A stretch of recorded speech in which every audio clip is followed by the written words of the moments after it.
Future perfect continuous, जिसमें हम बात करते हैं कि फ्यूचर में किसी भी काम को एक निश्चित या फिर अनिश्चित समय से किया जा रहा होगा। अब ये टेंस भी सिंपल है, प्रेजेंट परफेक्ट कॉन्टिन्यूस और पास्ट परफेक्ट कॉन्टिन्यूस की तरह हम इसको स्टडी कर सकते हैं और इसके एग्जाम्पल को भी बहुत ईजीली बना सकते हैं। लेकिन एग्जाम्पल बनाने से पहले हमें इसका फॉर्मूला समझ में आना चाहिए कि ये फॉर्मूला किस तरीके से बना है और इसमें कौन से वर्ड्स यूज़ किए गए हैं। आप यहाँ देख सकते हैं फ्यूचर मतलब विल का और शैल का यूज़ होगा, फ्यूचर भी है, देन परफेक्ट भी है मतलब थर्ड फॉर्म भी आना चाहिए इसमें, और देन कॉन्टिन्यूस भी है मतलब इसमें आईएनजी भी आना चाहिए। तो मतलब एक ही सेंटेंस में आपको आईएनजी भी मिल जाएगा, कॉन्टिन्यूस भी मिल जाएगा, एक ही सेंटेंस में आपको परफेक्ट भी मिल जाएगा और एक ही सेंटेंस में आपको फ्यूचर भी मिल जाएगा। तो एक सेंटेंस में ये तीन कॉन्सेप्ट आपको यहाँ पर मिल रहे हैं, इसीलिए इस फॉर्मूले को समझना इम्पॉर्टेंट है।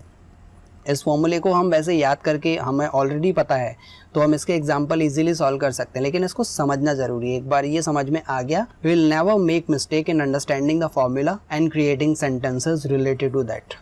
तो चलिए इसको पहले समझते हैं। सी फ्यूचर की बात करते हैं तो फ्यूचर में विल और शैल गिवन है और विल और शैल के बाद में आना चाहिए परफेक्ट। परफेक्ट मतलब क्या, हैव आना चाहिए, क्योंकि फ्यूचर की बात है, हैज़ तो आएगा नहीं, हैव ही आएगा, तो ये लगा हुआ है हैव, राइट। यहाँ पर भी हमने हैव देख लिया। एंड देन हमें कॉन्टिन्यूस भी लगाना है, तो कॉन्टिन्यूस मतलब जो हमारा मेन वर्ब होगा वो आईएनजी के साथ में आएगा। अब यहाँ इसको समझने की कोशिश कीजिए, विल के साथ में विल को चाहिए फर्स्ट फॉर्म, तो विल के बाद में जो हैव आ गया, शैल के बाद में हैव आ गया, तो ये हैव फर्स्ट फॉर्म मिल गया। हैव को चाहिए थर्ड फॉर्म इसका, क्योंकि हैव के बाद में आईएनजी तो रख नहीं सकते, क्योंकि आगे तो कंटिन्यू में आईएनजी है हमारे पास में, ये आईएनजी है वर्ब का आईएनजी फॉर्म, और हैव को चाहिए थर्ड फॉर्म, और ये जो वर्ब का आईएनजी फॉर्म है इसको भी बी चाहिए, इज एमआर वॉजवर तो नहीं आ सकते, इसको भी बी चाहिए, क्योंकि वर्ब का आईएनजी इस फॉर्मूले में लगाना है परफेक्ट के साथ में, तो वर्ब के आईएनजी फॉर्म को यहाँ बी चाहिए, तो बी आ गया, ये बी लगा हुआ है। तो हैव के बाद में जो बी लगा था वो थर्ड फॉर्म, क्योंकि हैव के बाद में तो हमें थर्ड फॉर्म ही लगाना होता है, तो बी का बीन हो गया ऐसे। शैल के बाद में जो हैव आया, शैल को तो इसका फर्स्ट फॉर्म मिल गया, हैव मिल गया। अब हैव को थर्ड फॉर्म लगाना है तो वो किस में लगाएगा, इसमें तो नहीं लगा पाएगा थर्ड फॉर्म, क्योंकि ऑलरेडी आईएनजी में है। तो हैव जो अपना थर्ड फॉर्म लेकर आएगा वो बी के पास में लेकर आएगा, तो बी हो गया बीन। तो विल और शैल को हैव मिल गया फर्स्ट फॉर्म और हैव को बी मिल गया जो बीन हो गया थर्ड फॉर्म लगकर। अब क्योंकि बी दिया हुआ है और जो बी है जो बीन हो गया है, और बी के बाद में हम वर्ब का आईएनजी फॉर्म लगा सकते हैं। तो ये फॉर्मूले का पूरा कंस्ट्रक्शन है, इसकी बनावट है। तो अब ये तो हो गया हमारा परफेक्ट कॉन्टिन्यूस का फॉर्मूला। अब यहाँ स्पेशल क्या है कि हमें टाइम की बात करनी होती है, सिंस और फॉर रखते हैं हम यहाँ पर, सिंस और फॉर, इसका हम यूज़ करते आ रहे हैं परफेक्ट कॉन्टिन्यूस टेंस में। रिमेंबर दैट सिंस का यूज़ फ्यूचर में नहीं किया जाता, सिंस का जो यूज़ होता है वो प्रेजेंट में और पास्ट के लिए किया जाता है, फ्यूचर में सिंस का यूज़ नहीं होगा। तो सिंस की जगह पर हमें जो वर्ड यूज़ करना है दैट इज़ फ्रॉम, फ्रॉम का हमको यूज़ करना है। जहाँ फॉर आता है वहाँ तो फॉर ही आएगा, लेकिन जहाँ सिंस आता है वहाँ पर हमें फ्रॉम लगा देना है। जैसे एक एग्जांपल लेते हैं, मैं सुबह से पढ़ रहा हूँ, तो I have been studying since morning,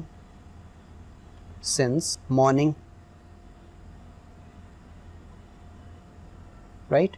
मैं सुबह से पढ़ रहा हूँ, तो I have been studying since morning. अब इसी को हम फ्यूचर में लेके आए कि मैं सुबह से पढ़ रहा हूँगा, तो क्या करेंगे हम यहाँ पर, आई शैल हैव बीन स्टडिंग,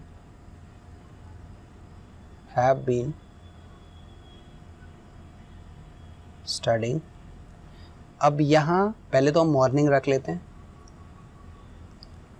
प्रेजेंट में सिंस का यूज़ हो रहा था, करेक्ट है, लेकिन यहाँ पर हमें सिंस का यूज़ नहीं करना है, सिंस की जगह पर फ्रॉम का यूज़ करना है। तो I will have been studying from morning, तो जहाँ जहाँ सिंस आता है वहाँ पर हमें फ्रॉम का यूज़ कर लेना है। दूसरा एग्जाम्पल देखते हैं, वो 2 घंटे से टीवी देख रही है, तो she has been watching TV for 2 hours। Okay, future में ले गए कि वो 2 घंटे से टीवी देख रही होगी, तो शी विल हैव बीन कर देंगे, वॉचिंग टीवी फॉर 2 आवर्स। ठीक है, तो ये हमें ऐसे बनाना है ये सेंटेंस। तो फॉर में तो कोई चेंज होगा नहीं, केवल सिंस की जगह पर हमें फ्रॉम का यूज़ करना है फॉर्मूले में। Okay, so let's go ahead and take some example to solve them. तो यहाँ हमारे पास में फ्यूचर परफेक्ट कॉन्टिन्यूस के कुछ एग्जांपल्स हैं। फॉर्मूले को देख लेते हैं। सब्जेक्ट विल हैव बीन और शैल हैव बीन वर्ब का आईएनजी फॉर्म, देन ऑब्जेक्ट, और उसके बाद में फिर हमें फ्रॉम और फॉर का यूज़ करना है। सिंस की जगह पर फ्रॉम और फॉर जहाँ आता है वहीं करना है। तो पहला एग्जाम्पल हम रीड करते हैं। वो सुबह से पढ़ रहा होगा, ही की बात हो रही है, तो ही के साथ में विल लगा दीजिए, विल के साथ में हैव बीन स्टडिंग। अब सुबह से देखिए, सिंस मॉर्निंग होता है, फ्यूचर में लेकर आएंगे तो from morning, from morning, right. Next example है, हम 4 घंटों से टीवी देख रहे होंगे। सब्जेक्ट क्या है? हमको हम लिखेंगे वी के साथ में शैल हैव बीन लगा लीजिए, we shall have been. Verb क्या है? टीवी देखना, राइट, टीवी देखना। Watching TV, watching TV. कब से? 4 घंटों से, तो फॉर 4 आवर्स।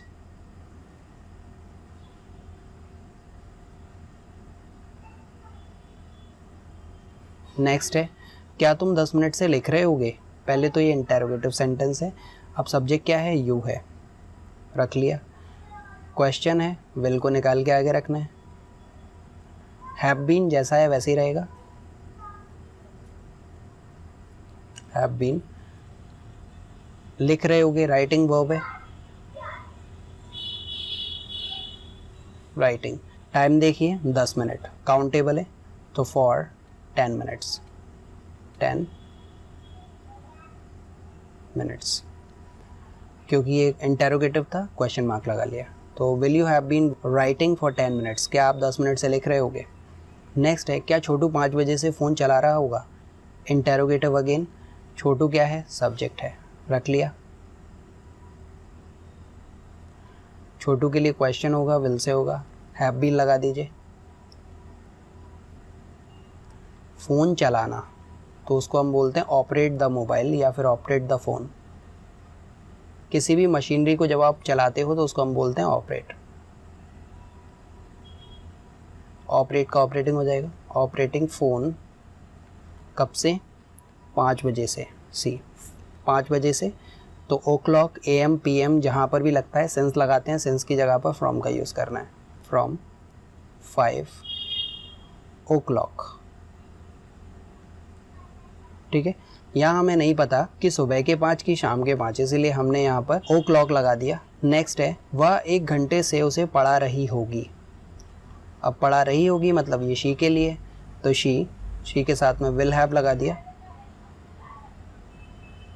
विल हैव के बाद में बीन। इसमें वर्ब क्या है? पढ़ाना, teaching. She will have been teaching, किसको पढ़ा रही होगी? उसे पढ़ा रही होगी। तो यहाँ पर हर भी आ सकता है और हिम भी आ सकता है, ऑब्जेक्टिव केस ही और शी के। तो उसे पढ़ा रही होगी, तो she will have been teaching her, या फिर she will have been teaching him. अब आएगा टाइम, 1 घंटे से, काउंटेबल है, तो फॉर 1 आवर की जगह पर एन आवर कर दीजिए इसको, एन आवर। तो she will have been teaching him या फिर her for an hour. So this is it from the future continuous side. तो ये थे हमारे टेंसेस जिनको हमने स्टेप बाय स्टेप समझते हुए स्टडी किया, जिसमें हमने फॉर्मूलेज को स्टडी किया, टेंसेस के यूजेस के बारे में बात की, एग्जाम्पल्स डिस्कस किए। होप कि ये आपको समझ में आया होगा, क्योंकि ये काफ़ी बेसिक और इम्पॉर्टेंट टॉपिक है।